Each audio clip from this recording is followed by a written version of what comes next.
Thanks very much, and thanks for the opportunity to speak with you today. And it's great to get out into the country a little bit. So, and I've been up this part of the world a number of times, so I knew how to get here, unlike some others I heard about. So, look, thank you for that introduction, and I think that's kind of covered the background of the organisation pretty well. In essence, we've been up and running for about 2 years, but a lot of that was establishment. And really we've got a COAG agreement to deliver upon. We're overseen by a board of directors who are in turn overseen by the 9 health ministers, so that's how our reporting lines are a cross-jurisdictional organisation. Our job is to come up with a number of national solutions to workforce capacity problems, but a particular emphasis on integrating the efforts of the higher education, training sector, healthcare, and a whole range of training providers across the government and non-government organisations. So it's while we are a government entity, our brief is fairly broad, and at the end of the day, what we're seeking to achieve is a sustainable supply of skilled, flexible, and accessible health workforce. We've got 4 key program areas, and in essence they reflect the 4 things that you really need to be able to do to provide a sustainable health workforce. The first one is about information analysis and planning. You need to have good intelligence, you need to have good advice and constant information about where the health workforce is going, what the future demand is likely to be, and when you consider that the training pipeline for a doctor can be from the end of school through to a practising consultant can be up to 15 years and in some cases longer. If you get the numbers wrong, you can end up wasting a lot of time for a lot of people or have catastrophic shortages. And I think Australia has had a history of not necessarily getting it right all the time with its workforce planning, and for all of the professions it does take a while to turn things around. The second thing that you need to be able to do, apart from knowing what your needs are, is to look at what the workforce is actually doing. Is it producing what it should be producing? Is it delivering the care in the most efficient manner?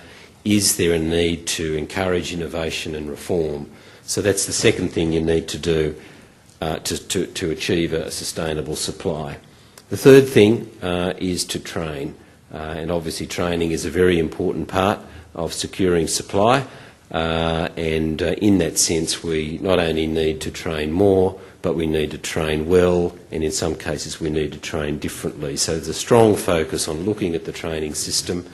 At any one time in Australia we've got just under 100,000 health professionals in training, and when you add doctors in training, there's another 17,000 to 18,000 on top of that. So it's a large group of people in a system that is almost totally funded by the taxpayer. So it is important that that system delivers what we need. And some would say if all else fails, then resort to heavy reliance on immigration. So a fourth focus of our area is to look at international health professionals, which for Australia has been a very important source of health workforce supply. It's critical that we undertake immigration in an ethical manner, and that when we have the benefit of people coming to join our health workforce in Australia, we look after them, we support them, and we enable them to be able to practice right up to their level of capability. So, broadly speaking, our job is getting the planning right, the training right, the immigration settings right, and a very strong focus on workforce reform. And if you can get those 4 things right, you're on the path to sustainability. Just looking at what I'm going to do with this presentation is just to go through a couple of examples of work items within each of these 4 areas. We've got 31 streams of work that we're undertaking. and we're required to present a work program through our board to health ministers each year. So they sign off on our work program and we go off and do it. The first piece of work, which is a fairly significant piece of work, is Health Workforce 2025. It was known by the working title of the National Training Plan, and the policy context here was for Australia to be able to progress towards self-sufficiency in health workforce supply, recognising that there is always a free flow of labour and people across international boundaries, and that's part of the richness of Australia, and indeed most nations, that we do get that flow. But it also recognises that we are heavily dependent upon immigration. And in the case of doctors, on a regular basis, we import more doctors each year than we graduate from our medical schools. And that's an interesting metric. Not all of them, the ones that come here, stay for a long time, but there is a sense that Australia is very heavily reliant, and that's all good while you've got a very good available supply of health professionals willing to come to Australia and work here. But things can change in the global context. The economic circumstances from source countries change. Many of the source countries for immigration are themselves on rapid paths to development, and the free flow of labour that we have enjoyed as a nation is not necessarily one that can be predicted to continue. So this planning exercise recognises that self-sufficiency is a key aim for the country.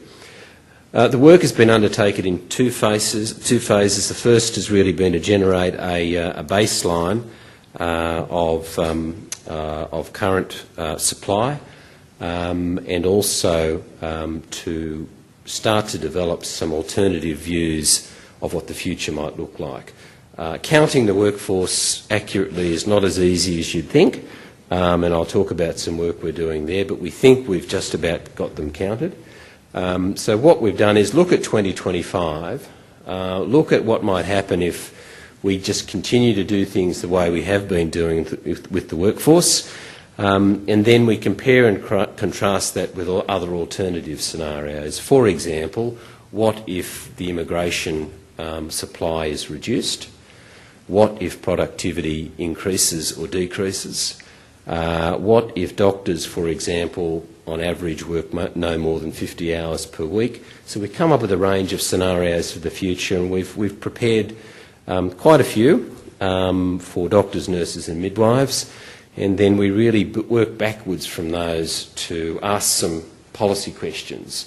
The first one is, okay, well, given there might be a gap between supply and demand for 2025, what are the requirements for training each year from 2012 through to 2025?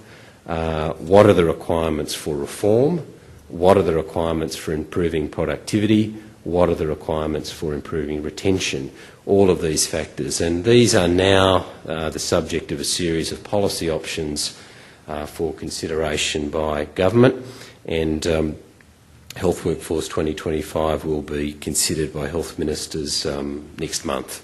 So it's been a fairly significant piece of work. Some of you may have been involved in some of the consultative groups, but it is the first time that Australia will have a reasonably robust set of projections for doctors, nurses and midwives out to 2025, and over the coming months we will finalise the specialty level projections as well for doctors, and then we move on through a series of other professional groups such as dentists and a number of allied health professions. A second key piece of work in this space is really developing a proper national statistical resource to count and monitor health professionals in Australia. We've been very fortunate as a result of the national registration system that came into play recently, that for the 10 regulated professions we now for the first time have 10 reasonably robust, consistent data sets. They are complemented by an annual professional survey data We've also built a national workforce planning tool which goes with that, and we're starting to link that to a number of demand-side measurements. So the National Statistical Resource is one of the key deliverables of our organisation, and I think that up until the present time, workforce planning has been undertaken at a jurisdictional level, which is very important, often at an enterprise level. But in many ways, the national workforce planning has been undertaken by groups that are not necessarily independent of the things that their workforce planning projections might be suggesting. So there has been a concern about the lack of objectivity. So we think we'll make some progress to that, and certainly after the second round of national registration, we're just coming up for that now, I think we'll start to get a good solid data set.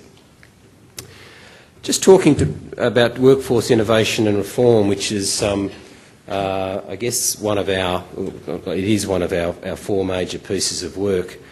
There's been many attempts at progressing workforce reform in Australia, and I think it's fair to say that Australia has lagged behind most Western nations in terms of developing innovation and flexibility in its workforce.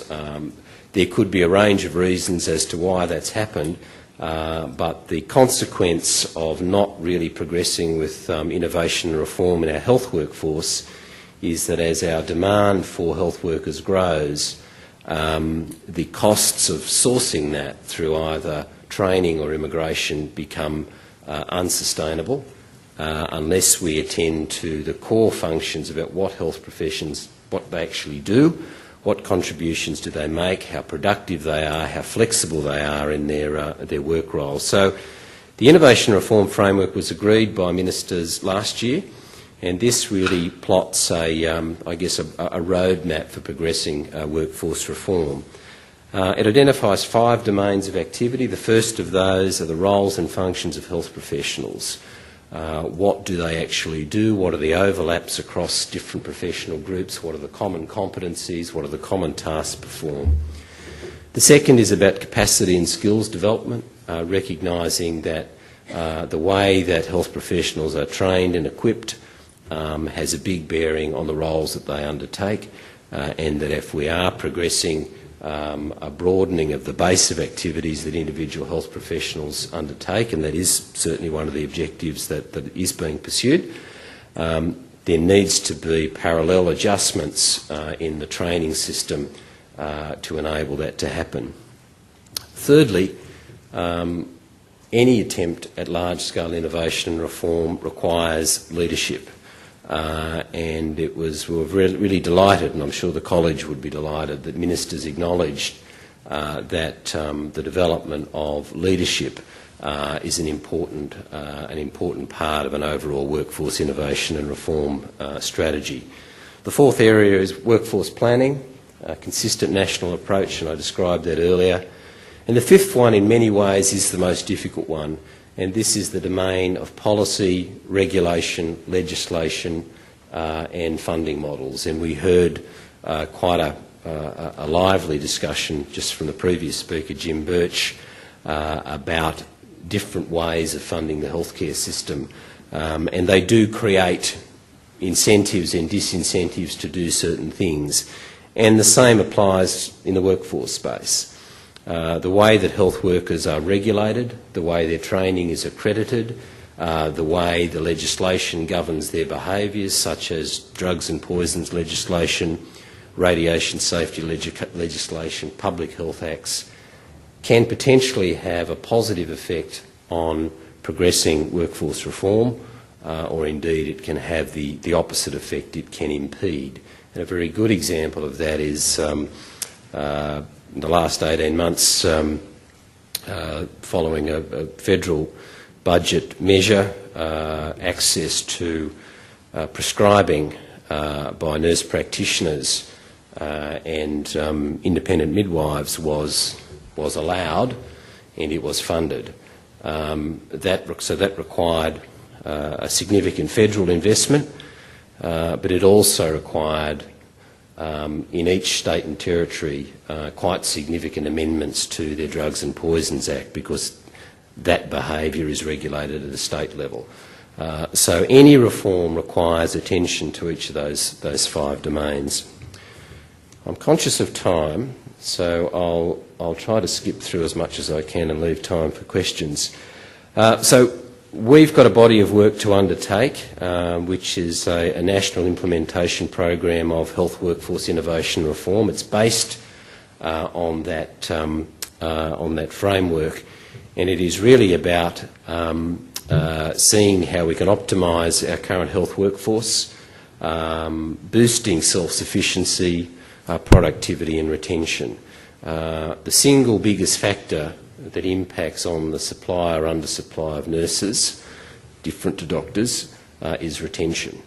And certainly the evidence has shown that at the present time we are enjoying relatively good supply of nursing, and that's almost totally due to high retention rates which are abnormal in the historical context. At a national level, exit rates are down to nearly 2%, in a modelling sense, from a historical average of 6%.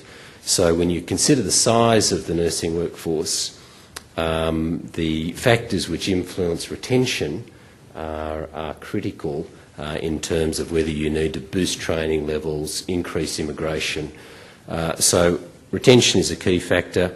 The other reform elements are really about looking to design workforces that are fit for purpose, are flexible and are able to adapt to future systems change, and most importantly to be able to evaluate what does and doesn't work and then promote mainstream uptake and adoption. This is a list of, there are 17 streams of work in the reform space. I'll talk about a couple of the ones that are bolded there, but they are all about pushing towards national adoption of proven, flexible, sustainable health workforce models, which in most parts, in most cases, identify expansion of scope of practice, bolstering of the workforce through assistance, and that can be defined in many ways, or adopting interprofessional or cross-disciplinary practices as the norm rather than the exception. And this body of work is largely directed towards identifying what's working well locally and trying to scale it up nationally, and if it requires consequential amendments to legislation or regulation, then facilitating that happening. And I just gave an example of one which we had nothing to do with, which is the nurse practitioners and independent midwives, where that was a significant change and required changes to training, regulation and legislation. Just one example is aged care workforce reform. Of all the segments of the health sector in Australia, aged care is one that is under the greatest pressure in terms of workforce, both presently but also into the future. And I think many of you would have seen the Productivity Commission's recent report into aged care. Clearly it's a system that is undergoing challenges and pressure, and workforce is arguably one of their most significant ones. We completed a program called Caring for Older People, which looked at 19 individual scope of practice projects, identified what happens when you modify the scope of practice in one worker and the impact it has on the relationships they have with the other members of the team. Identifies training impacts, sustainability requirements, and in some cases potential regulatory changes. And the basis of that was to identify reforms that could be replicated and scaled up for broader national adoption. And each of these, well, most of these projects indicated quite significant productivity improvements through simply closely looking at the practices of health professionals and modifying them to reflect the needs of their clients. We've now completed a request for proposal to scale this up, and there are 30 implementation projects that will be commencing in the coming months, and they're streamed into 4 areas: a safe medication management, the competencies and skills required for that, enhanced management of functional decline, not function decline, complex care coordination, and enhanced medical and healthcare and residential aged care. So they will all be rolling out in the coming months. We also have a request for proposal out at the moment on some targeted expanded scope of practice projects, and for those of you familiar with systems outside of Australia, such as New Zealand and the UK, many of these are not particularly new, but certainly their national scalability in Australia of innovations such as nurse endoscopy have been quite minimal and patchy, but they do have very significant potential to improve the overall skill-based flexibility of the workforce and the services that they provide. And on a fairly large-scale basis, there are many successful initiatives that give nurses and physiotherapists a greater and more autonomous and more cross-professional role in the emergency department setting, and so we'll be looking very, very closely at some national scalability there. Another piece of work which has attracted some attention recently is health professionals prescribing pathway, which is basically around looking at prescribing as a modality that in some cases can be made available to a broader range of health professionals than is actually the case now. We already have prescribing for dentists, optometrists, podiatrists, and nurse practitioners and midwives under certain models and conditions, and the international evidence very strongly supports that well-trained, appropriately regulated prescribing practices can greatly increase the flexibility of the workforce and indeed can improve the access to timely care for patients. So we've embarked on a major piece of work which is around developing a more consistent platform by which health professionals other than medical practitioners may be able to undertake prescribing consistent with their scope of professional practice. Now obviously if that, when we get to the end of that piece of work, we will then come up with a series of challenges to be able to work through. Some of those are legislative in that it would require similar changes to Drugs and Poisons Act, professional regulation through the national boards, accreditation of training programs and a range of other measures. So this project's just in its early days. And the fourth example in the innovation reform space is really one I think which would be of interest to the college, is leadership for sustainability of the health system. And it's very clear when we develop the innovation reform framework, very comprehensive review of all the literature that sort of identifies what will make change sustainable. Leadership is clearly one of the major considerations and one of the major drivers of sustainability of health system reform. So we will be delivering a nationally agreed health leadership framework, and the college has been working closely with us on that. Indeed, the college has already got a national health leadership competency framework, so we're certainly not in the reinventing the wheel business. The second element is a targeted leadership program for senior leaders across the Australian healthcare system, and the third one is for development for Aboriginal and Torres Strait Islander health workers. There's a fifth one in this area, but I'll move on. The third domain of activity is around clinical training reform, and I won't go through these in detail, but in essence what we've been seeking to do is to put some funding into the system to be able to support the growth in undergraduate professional training. So Some of it is about just simply putting some capacity in, but the policy elements here are around looking at how many hours does, for example, a nurse really need to be exposed to clinical training at an undergraduate level to achieve an equivalent registered nurse outcome. We've got 30 nursing schools in Australia. We have got an accreditation authority that has prescribed 800 hours as the minimum, and we have a range of minimum hours requirements across those universities from 800 now, because that is the minimum, to 1,600.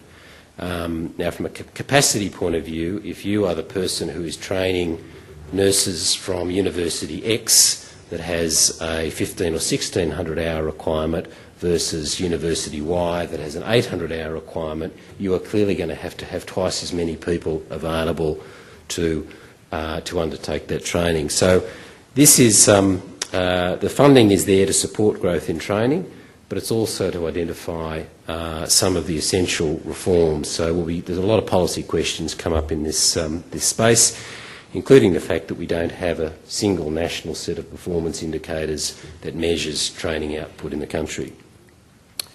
Simulated learning environments. Currently, none of the regulated professions in Australia will allow the hours consumed in a simulated learning environment to be recognised as part of the minimum hours requirement for professional entry. And you look at the practices in a number of countries where simulated learning environments have contributed greatly to the quality, the efficiency, the safety, yet in the Australian system, learning that takes place in a simulated learning environment for professional entry students is not recognised by the national accrediting bodies as being training hours for the purpose of meeting the minimum. So we've undertaken a large-scale piece of work where we've worked across 18 professions. We've looked at their professional entry criteria.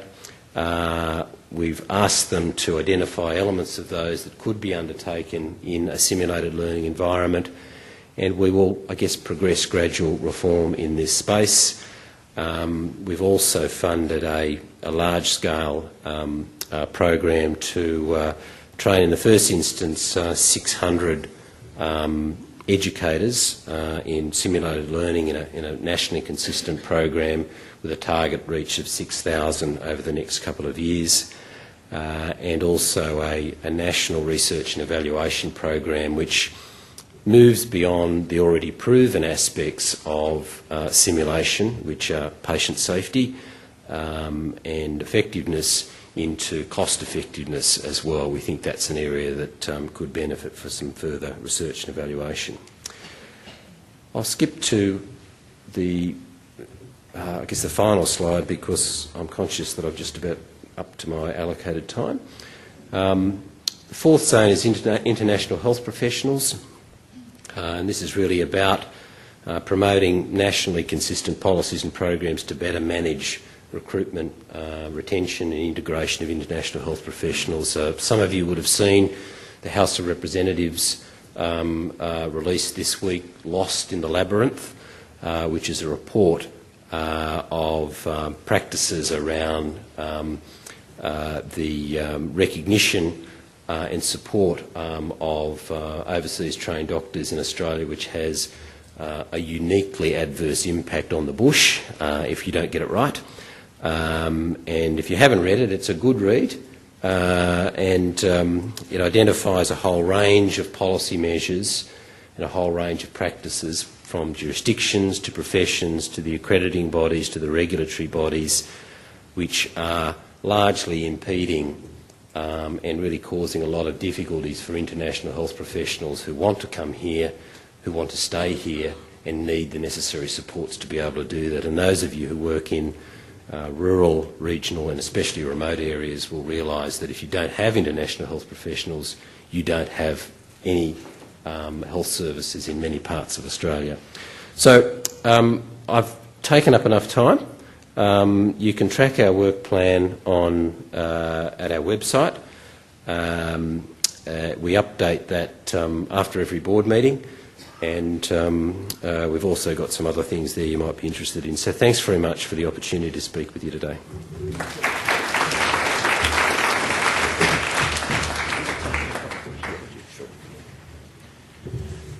Thanks, Mark, for the update on HWA. It's been great to see the way HWA has developed over the first couple of years, and it's going really, really well. Okay, we'll take a couple of questions, and Hello, thank you very much. I'm Yvonne Scott from Polyoptimum. I'm just wondering what your thoughts or comments are about the refresher training program for nurses in New South Wales Health who have been out of the workforce for maybe for a few years, and it currently costs them about $10,000 and it's only available in Sydney. And do you think the simulated training environments, learning environments, SLEs, could make the refresher training more accessible to these nurses? It's a good general question to open up with.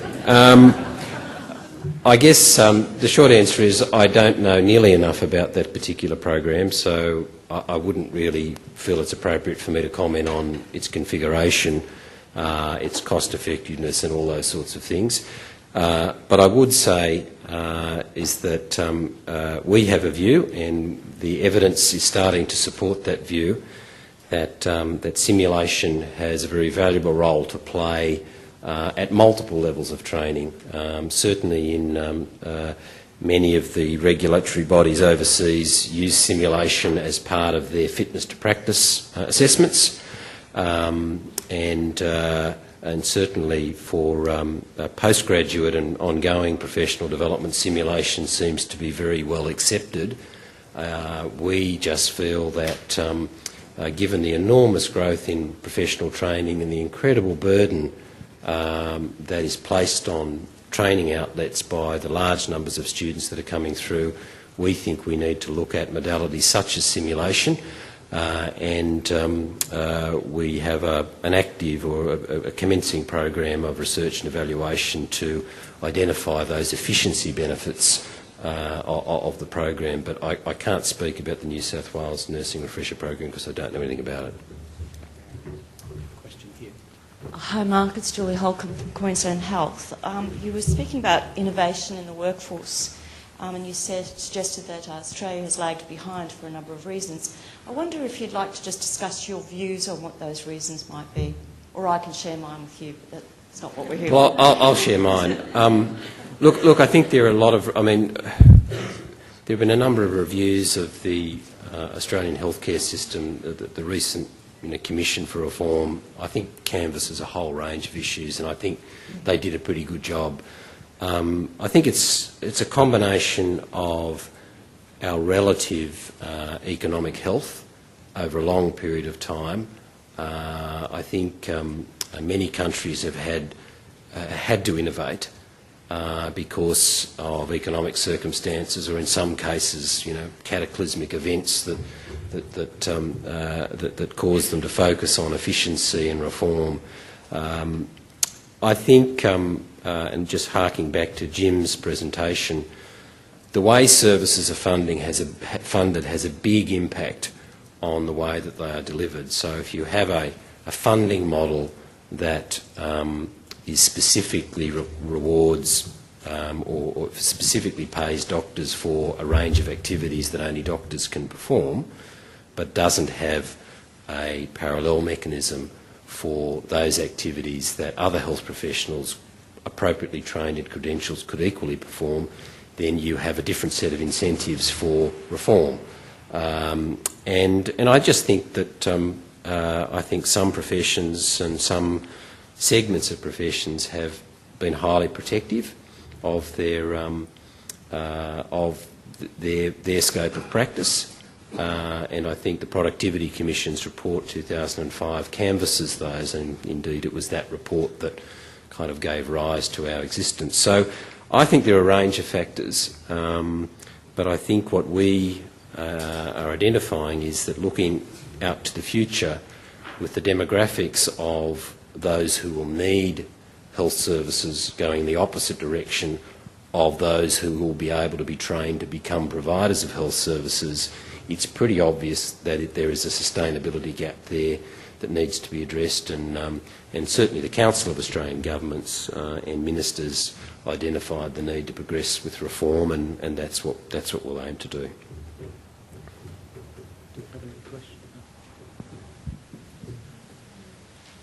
Rick Lone from Bass Coast Regional Health. I have a particular interest in rural emergency service delivery. Sorry, I'm over here. Oh, right, there you go. And I remember reading in the 2005 AMWAC report that that report took into, or didn't have any statistical input from small, what I'd call unstaffed, unfunded emergency departments, which is basically most of rural and remote Australia. Yep. And they made a statement there that they really needed to rectify that before the next review. Yeah. Bearing in mind that that's now happening, and many of these small emergency services see between 2,000 to 9,000 patient attendances a year, and the points of criticality for those services are reaching 5,000 attendances per year in the case of Victoria, at which time it becomes compulsory to have them staffed by triage nurses, and generally about 10,000 patient attendances when they need to transition from a fee-for-service funding model that goes to the Commonwealth to something that's state-funded with a staffed service. What provision have you made this time to count services delivered at rural and remote small hospital emergency services, and how do you propose to have them staffed for the future? Look, in Health Workforce 2025, we've taken a national approach. We've had a look at, and we've had quite significant input by kind of craft group, by service group, and also some quite specific work done in looking at regional and remote service delivery.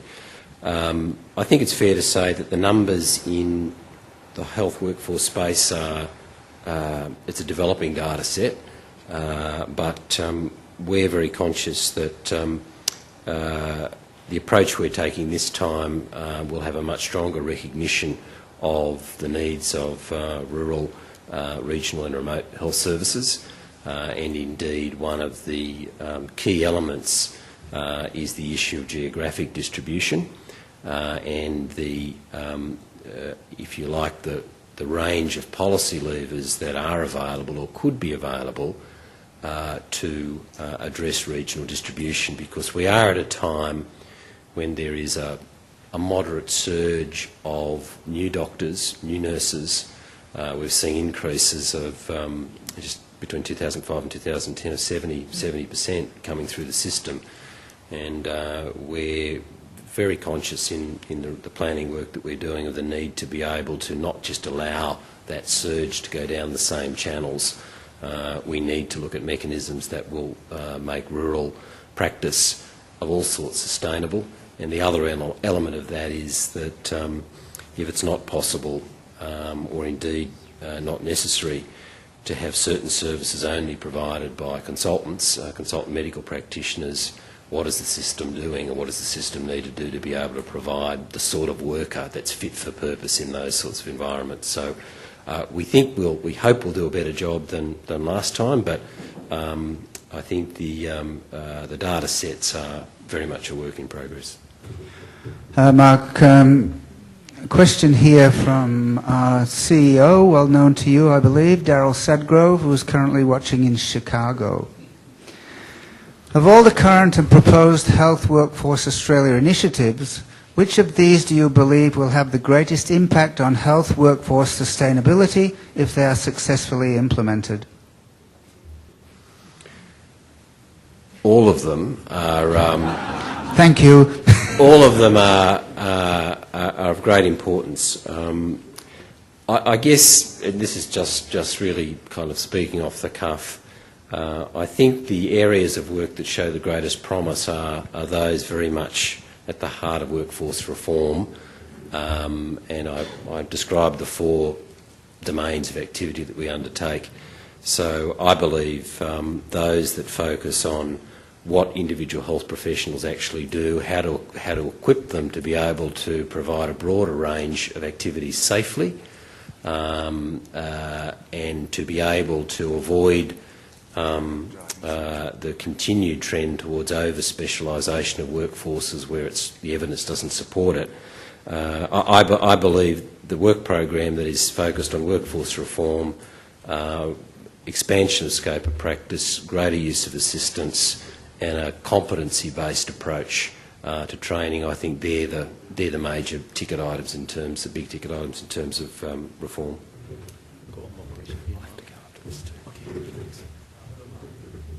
This will have to be the final question. Hello, Mark. I'm Vivek Nigam from Central Coast Local Health Network. Just referring to the aim of us moving towards self-sufficiency over whatever years we plan to. In looking at the medical workforce, at present our focus has been, the 15-year timeline you talked about medical training of medical workforce. Our focus has been pushing more people through by increasing number of undergraduate workforce instead of pulling more people in by making certain specialities more attractive. The problem we face at present is there's enough workforce in certain specialities, but the other specialities are highly reliant on IMGs, and that problem wouldn't go away even if we increase the number of our undergraduate, like psychiatry, for example. Yeah. And just by increasing the number of undergraduate, what may result is we'll have a higher attrition rate of these people actually going overseas to do what they actually want to do. Yes. So I think my question is about have we preempted that higher attrition rates, and what would you think Health Workforce Australia is doing about it? Well, the work that we're doing to answer that very accurate assessment of the risk that we're facing is very much to get the planning right. I think we have seen a clustering of graduates in medicine into particular specialties for a range of reasons. They could be perceived to be sexier kind of specialties, those that are paid better, or those that offer lifestyle benefits more so than others. I think the work that we're trying to do is to get a better understanding of the need for those specialties, but then it really flows through into the reform space, and that is if you need specialty X and it's currently unattractive, what policy levers do you have available? And I think in Australia we've certainly applied a lot of carrots to make things more attractive for certain people and for certain sorts of specialties. I think it probably is time to have a look at a bit of a balance between, making it attractive for the things that you need, but maybe making it a bit less attractive for those specialties that you need less of. And I think they're difficult policy decisions for government, but we've got to build the evidence to say, we think you need to make some adjustments to your policy settings. I think that's the approach, and that comes down to training reform, regulation, remuneration and funding models, all of those sorts of things, and that's why that framework, the 5-step framework, is very important, and in that framework they're in Domain 5, which is policy, regulation and funding.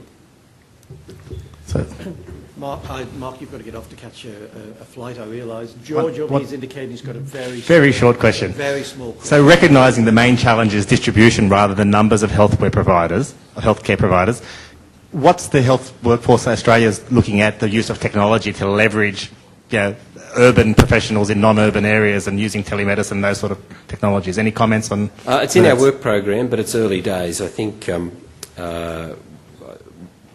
we've got to get through Health Workforce 2025, which is a significant report that will be considered by ministers. In that we will identify some policy areas around distribution, and some of those are difficult things for governments to have to consider. So we will be, I guess, relying heavily upon the evidence that we've generated through that planning exercise. And there are a couple of bodies of work in our innovation and reform space on telehealth and e-health, but those projects have not started. And indeed, I think probably what we really need to do is to get through the July 1 adoption date for personally controlled electronic health records, and I guess refine our approach there. But the short answer is it's very much in planning stages at this stage. We really need to cut it off now because Mark has got to catch a flight. So please put your hands together and thank Mark.